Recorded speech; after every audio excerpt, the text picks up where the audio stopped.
Bienvenue dans ce podcast en toute intimité. Alors j'avais envie de parler avec toi aujourd'hui de quelque chose qui m'inspire beaucoup. C'est retrouver son feu sacré en fait, la flamme qui doit pas s'éteindre en toi, qui doit pas s'éteindre en nous.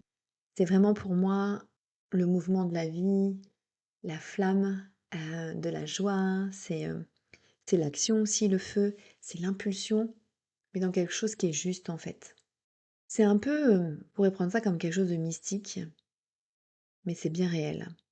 Et c'est bien réel parce que si ce feu sacré n'est pas équilibré, alors tu le connais parfaitement bien, c'est cette notion de colère, de rancœur, qui vient te ronger, te brûler de l'intérieur. Ça bloque ton plexus solaire, ça te rend aigri, parfois éteint. Il y a une forme peut-être d'injustice, d'incompréhension. Il y a ce sentiment en toi qui n'est pas juste et qui t'empêche d'être dans la joie de vivre. Parfois, c'est aussi tout simplement se relier à une forme de routine, comme un TGV qu'on prend en oubliant de regarder tous les paysages, en prenant juste du temps pour soi. Ça peut être lié aussi à une forme de stress, cette anxiété, où on n'arrive plus à se projeter sur l'avenir et ce feu-là en nous, il vibre pas en fait. La confiance a disparu. Imagine là, tu es sur une plage avec ce feu-là. Tu mets du bois, tu l'allumes, il te réchauffe, il t'éclaire, il te sécurise.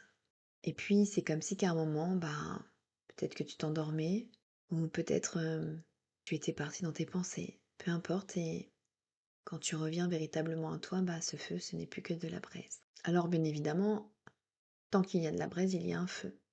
Il suffit de le réalimenter, de souffler dessus, d'impulser une action, et le feu se remet à brûler intensément.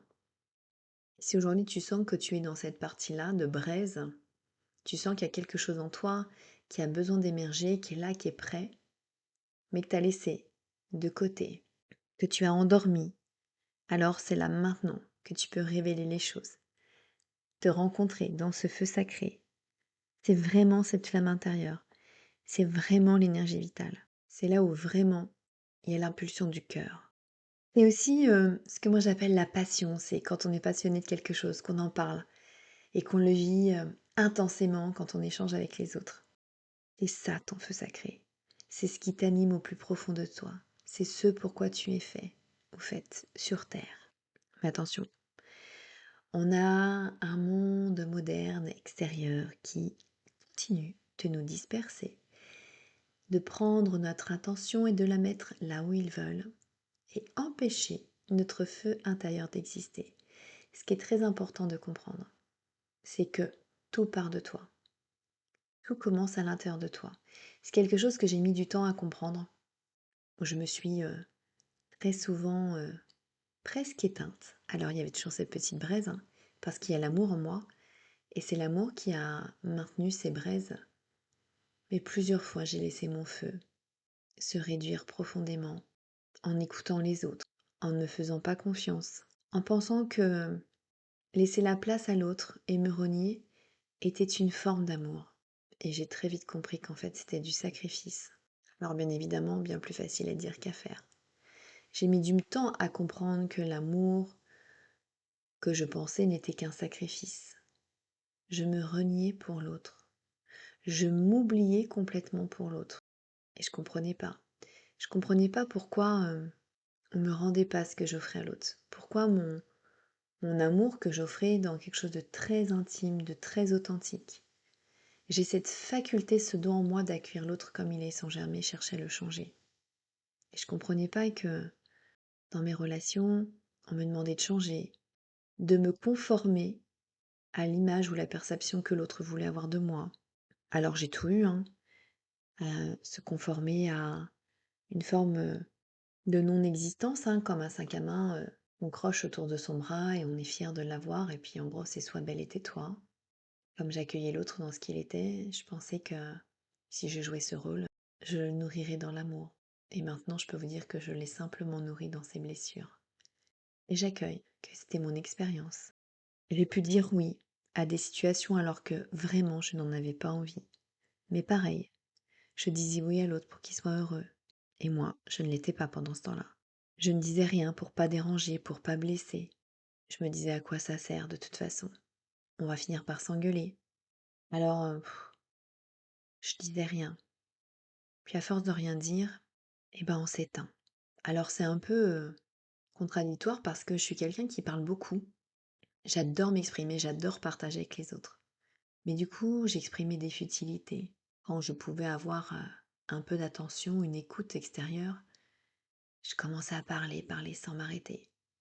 J'ai dû saouler plus d'une personne. Et j'en assume parfaitement la responsabilité. Mais parce que c'était mon moment. C'était mon moment où je pouvais rallumer mon feu. Où j'avais enfin quelqu'un qui pouvait m'écouter. J'ai choisi d'une certaine forme de fuir les choses, de ne pas les voir là où elles étaient. Parce que c'était une forme d'inconfort qui me sécurisait, qui me rassurait. C'est quelque chose que je connaissais. J'ai vraiment fait ce qu'on attendait de moi.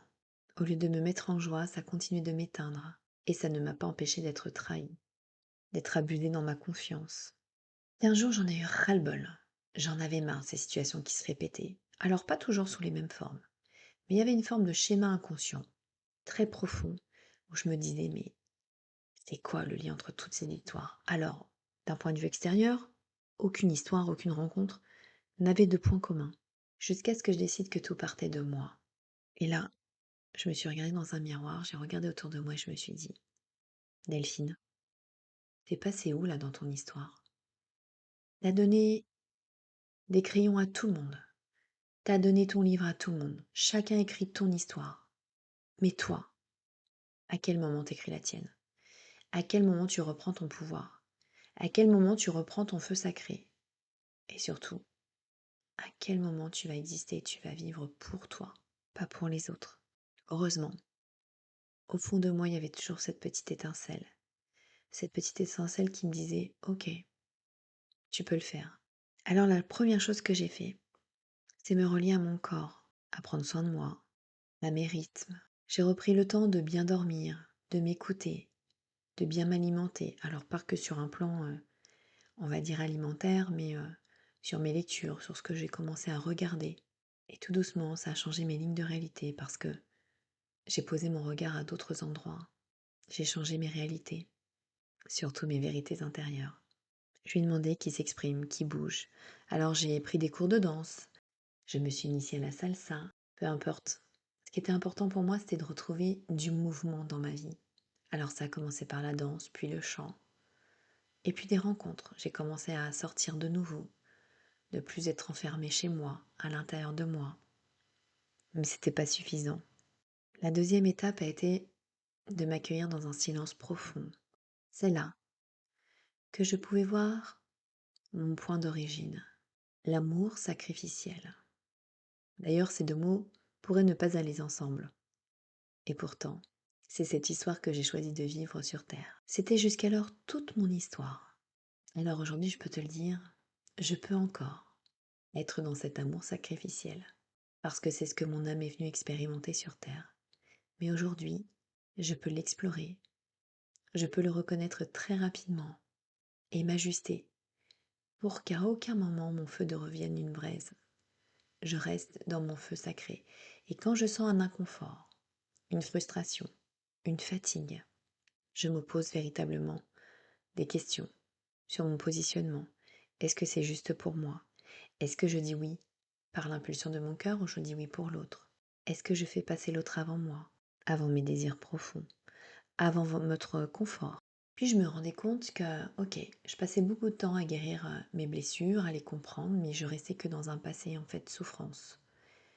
Il me manquait une dernière étape, la notion de plaisir, de joie de vivre. Mettre du plaisir dans sa vie. C'est ce qui rend vivant véritablement. C'est ce qui permet d'avoir le sourire et d'être dans cette joie de vivre. Malgré toutes les expériences, malgré toutes les explorations intérieures, se libérer de ce qui est, mais quand il y a le plaisir, on sait pourquoi on y va. On sait pourquoi on plonge profondément à l'intérieur de soi. Parce qu'on sait qu'on va ressortir encore plus grand, plus léger. Les premières fois, c'est là où on voit que la vie est très bien orchestrée, bien plus qu'on ne le pense. J'étais toujours dos au mur, même parfois, je sentais que la vie me jetait dans le vide, dans l'inconnu, ne sachant absolument pas où j'allais atterrir. Mais j'avais pas le choix, de toute façon, c'était plus fort que moi, les situations faisaient que j'étais obligée de lâcher prise et de sauter dans ce vide. Aujourd'hui, j'ai plus besoin d'être dos au mur, sur le rebord de cette fenêtre et de me jeter dans le vide. C'est moi qui ouvre la fenêtre et qui saute dans cet inconnu profond. Parce que de toutes mes expériences et de toutes les expériences que j'ai pu faire dans des accompagnements, à chaque fois qu'on décide d'y aller, c'est toujours une expérience extraordinaire qui nous amène absolument pas là où on s'y attendait. Mais par contre, c'est là où j'ai eu les plus grandes évolutions dans ma vie. Alors aujourd'hui, je prends le temps de m'aligner sur mes plaisirs, quels qu'ils soient, de nourrir ce feu en moi, quel qu'il soit. Ça peut être parfois, encore, des formes de colère, et je les accueille puisque c'est une partie de moi qui s'exprime. C'est souvent cette partie de moi qui se renie pour l'autre et qui vient m'alerter. C'est un peu ma limite. Ça peut être aussi parfois encore une forme de protection, des systèmes de défense inconscients que j'ai pu installer à des moments dans ma vie. En fait, ce que je te partage aujourd'hui, c'est pas besoin d'aller à l'autre bout du monde pour se rencontrer. Commence là, quand tu t'assois et que tu écoutes ton histoire, ton cœur battre, ton feu t'envahir, ton étincelle de vie te guider. Alors oui, peut-être qu'il y a des choses à libérer, peut-être qu'il y a des choses à rencontrer, à mettre en lumière, à révéler de toi pour retrouver ce rayonnement, ce feu sacré. En fait, là, ce que je t'invite à faire, c'est juste d'écouter, de ressentir. Il n'y a rien à faire d'autre, en tout cas pas tout de suite. Même si tu as eu des prises de conscience, des émotions qui sont remontées, des frissons, des mots, des images, peu importe. L'essentiel, c'est juste d'accueillir ce qui est à l'instant présent. En attendant, je te remercie profondément d'avoir partagé ce moment avec moi. Je t'invite à prendre soin de toi, de ton feu sacré, cette flamme de vie. Surtout, ne laisse jamais personne te convaincre que ta flamme n'a pas de valeur ou qu'elle est inférieure à une autre. Je te dis à très vite.